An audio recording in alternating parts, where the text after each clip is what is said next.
It is time to act, and act now. Too many Americans have died for this to go on any longer. It is time to represent those who have elected you, not paid you to sit in office like the NRA.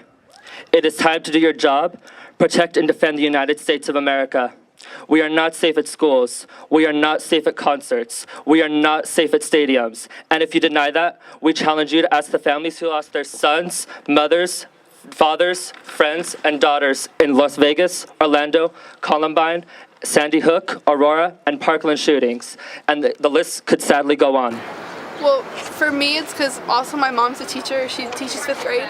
And like, I get scared for her life because she's the type of person to throw herself to save other kids. And she told me, she's like, Ellen, I love you and I don't want to send you to school, not knowing if you're going to come home. Like, she's raised me, and every parent is scared of that. And she's raised me for 16 years, about to be 17, but she's raised me, and parents, they raise their kids to be successful, to do what they want to do in life, and this should be somewhere where we feel safe. This shouldn't be somewhere where I have to be scared, or she has to be scared, or anyone has to be scared for their life. And it's funny because if it was Congress or someone in the White House with higher power, they would do something, but it's kids like us and teenagers like us that are the ones dying, and are the ones, like, just imagine being a mom and like having to get that call saying that your daughter was shot and there's nothing you could do about it.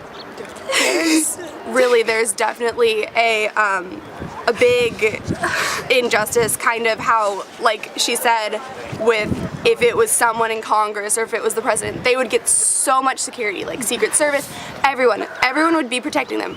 We barely even have like school security. Like, they said that there's barely going to be funding for a campus police officer. Like, that's ridiculous to me, and I don't want to say that's ridiculous, but that's really what it is. Yeah, also just to bring awareness to the subject is very important. Can I just say that, like, immediately after the shootings, there were policymakers and politicians completely ignoring sort of like the main issue there, and you know, those tweets like, it's not time to make change, it's time to grieve. Well, these victims and victims' families, their loved ones, they don't want strangers' grief, as they don't want those strangers' opinions on their children. They need action.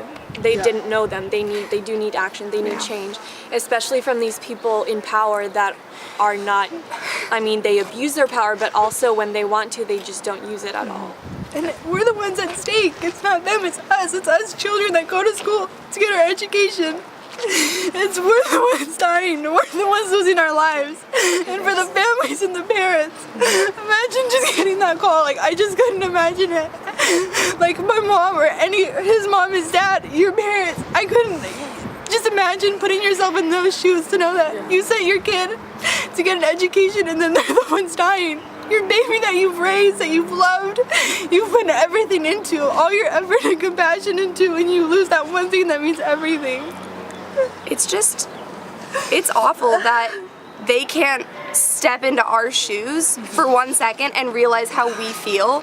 They're so focused on, like, protecting the Second Amendment, keeping their guns, and they're saying, like... And their money. Yeah, money. Guns don't kill people, people kill people, but if the people didn't have that option to go and get guns, then this wouldn't be happening. Yeah. Exactly. And if now's not the time, when is? Exactly. When I'm dead, how many when my more favorite people teacher have is to dead. die? How many more, like, How many children more and people? teachers have to die before they can realize that this is a huge problem in America? And most of us are not even 18, so we haven't even got to live life. No. And it's just so hypocritical. You can use a gun to kill somebody, but you can't drink a beer. Like, Yeah. Like, if that's 21, having a gun should be 21, especially because people could die from it. It's not just one person, it's many people. Yeah. And if you saw it yesterday, 7,000 pairs of shoes were placed in front of the White House to show how many victims have died from, I think, 2012 to now.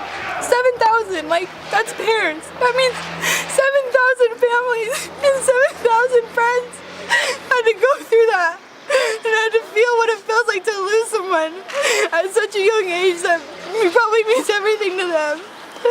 Like, it's just, and to go back to school knowing that happened, how do you feel safe? How are we supposed to feel safe? We're the ones, and teachers and security guards, we're the ones getting hurt, not the people in Congress. We are. Our lives are at stake, not theirs. There's just zero compassion in the White House. They can't feel for us. They don't understand how much it's affecting everyone. Like, you need an education to get places in life, but if you come to get an education and you get shot, you can't go anywhere.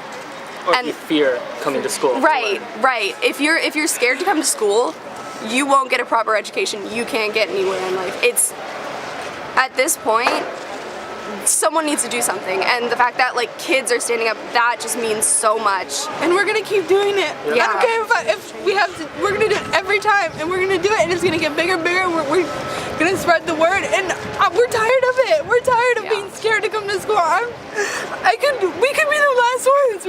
Our school could get shot up. It's just, when is it gonna be enough? When are all these lives that are being lost, when is it gonna be enough, you know? You know, and those arguments like we should arm teachers and don't take away my Second Amendment, those are essentially all cover-ups. And for some reason the government and those adults in power, they don't think we know what's actually going on, when truly it's pretty obvious that they want to protect their reputation or their magnified sense of authority for some reason, so they don't want us to take away their guns. But really, if you create gun restriction laws, then you won't have to be afraid of anyone else who have those weapons.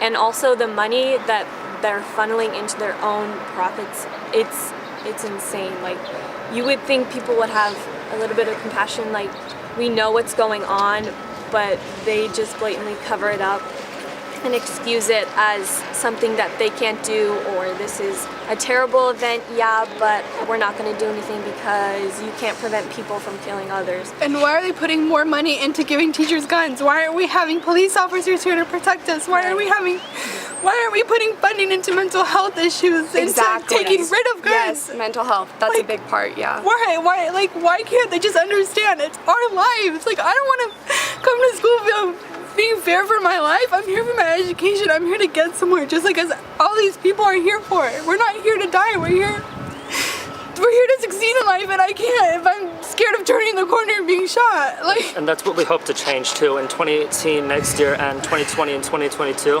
when everyone is out of high school and they realize that Congress, they're going to be outvoted because we are going to choose for what protects us and what protects what we've fought for this whole time.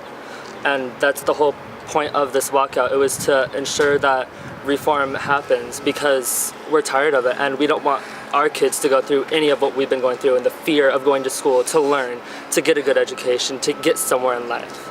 So that's what we hope to accomplish with this walkout.